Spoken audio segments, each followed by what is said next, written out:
Yan ang aking darling. Nagpe-prepare na uli ng tinapay na kanyang lulutuin. Kita nyo guys ang laki ngayon ng ini-expand.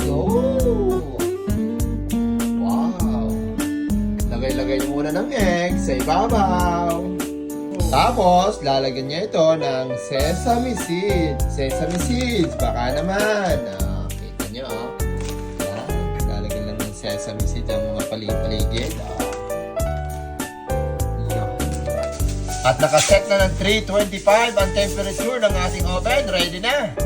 At binuhat na ng aking asawa. At ako naman na magbubukas ng oven. Yun, ipinasok na. Okay. Tapos, isisit naman ang timer ng 28. Tapos mamaya, babalik na rin siya pag 14.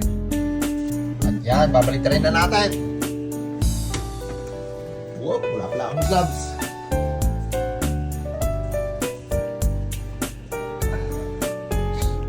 Ayan, ganito lang ang pagbabaligtad. Iikot lang naman.